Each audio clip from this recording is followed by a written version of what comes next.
Friends, ఈ పుట్టగొడుగులు చూడండి. ఈ పుట్టగొడుగులు అయితే తినకూడనివి, అయితే చాలా మంది తినేవి అనుకుంటారు.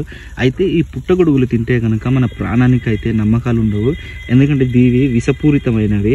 ఇవి మా గిరిజన ప్రాంతాల్లోని అనేక చోట్లలో విస్తరించి ఉంటాయి. అయితే ఇవి ఎందుకు చూపిస్తా ఉన్నానంటే ముందు జాగ్రత్తగా చూపిస్తా ఉన్నాను. అయితే కొన్ని పుట్టగొడుగులు అనేవి తినకూడనివి ఉన్నాయి, అలాగే తినవలసినవి ఉన్నాయి. ఈ వీడియో తీయడానికి ముఖ్య ఉద్దేశం ఏంటంటే చాలా మంది గిరిజన ప్రాంతాల్లోని యూట్యూబర్స్ ఉంటారు. అలాగే మా గిరిజన ప్రాంతాల్లోని ఇలాంటివి దొరుకుతాయి, ఇలాంటివి సేకరిస్తాము అని తమ పద్ధతులను చెప్తా ఉంటారు. అయితే ఇలాంటి పుట్టగొడుగులతో అయితే చాలా జాగ్రత్త ఉండాలి. అనుకోకుండా కనుక వీటిని అయితే మనం సేకరించిన ఎడల మన ప్రాణానికి అయితే గ్యారంటీ ఇవ్వలేము. అందుకే ఇలాంటి వాటితో చాలా జాగ్రత్తగా ఉండాలని మనస్ఫూర్తిగా కోరుకుంటున్నాను.